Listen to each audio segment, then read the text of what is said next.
வியாசர் சொன்னாள் ஒண்ணு புரிஞ்சுக்கணும் பாரதத்துல இருந்து நாள் என்ன நாள் தர்மே மதிர்பவதுவா சததோச்சிதானாம்.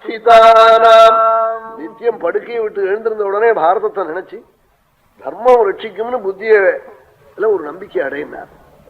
ஏன்னா சஹேகையேவ பரலோக கதஸ்ய பந்து உத்தரும் ஒரு பந்துக்கள் வராம பத்னி புத்திரால் உத்தரும் இல்லாத ஒரு ஊருக்கு போறேன்.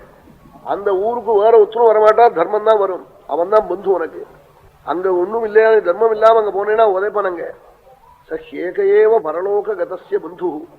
நீ பணத்தையோ பத்னியோ குழந்தைகளையோ எத்தனை நீ பாதுகாத்து எத்தனை அன்பை நீ வச்சு அவளும் ஒரு இடத்துல அன்பு வச்சாலும் கட்டாயம் அவளை விட்டு ஒரு நாளைக்கு பிரிஞ்சுதான் ஆகணும். அர்த்தா ஸ்திரியஷ்ட நிபுணைரப்பி சேவியமானா நைவாப்தபாவம் உபயாந்தி நச்ச ஸ்திரத்துவம். அவன் என்னைக்கும் நீ சேர்ந்து இருக்க முடியாது பத்னியோடையோ பிள்ளைகளோடையோ பணத்தோடையோ.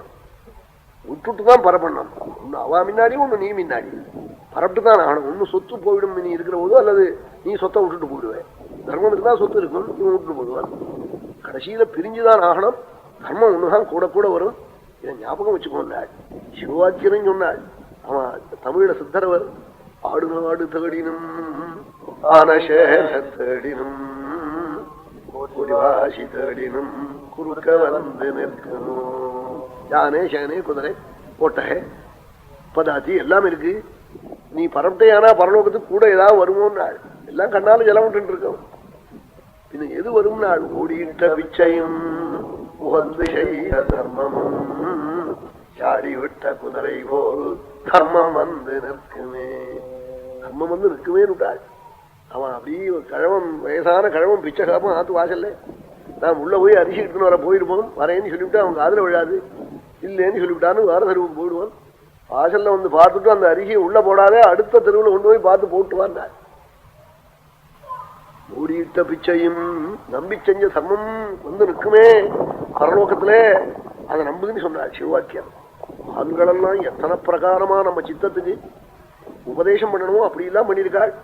அத்தனை உபதேசத்தையும் ஒருத்தன் வந்து கக்கிவிட்டான்னா மறுபடியும் மனுஷ ஜென்மா இல்லை அவனுக்கு. ஜென்மா வரும் குஷுவா பிறப்பன், பெருச்சாடியா பிறப்பன், நண்டு வாக்கலையா பிறப்பன், ஆறா பாரதம் கொண்டு போற சாதுக்கள் கால கடிப்பன். அது மாதிரி ஜென்மா வரும். கட்ட ஜென்மா வரும், துர்ஜன்மா. அது வராம பண்ணிக்கிறதுக்கு உள்ள யோக்கியத்தை உள்ள ஜென்மா இந்த மனுஷ ஜென்மா.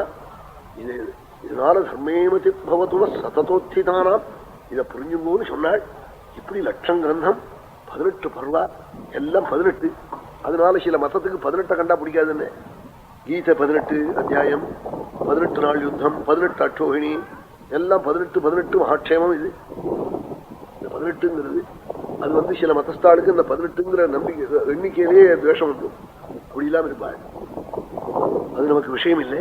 இந்த 18 இருக்கு. இப்ப எல்லாம் 18 இதுல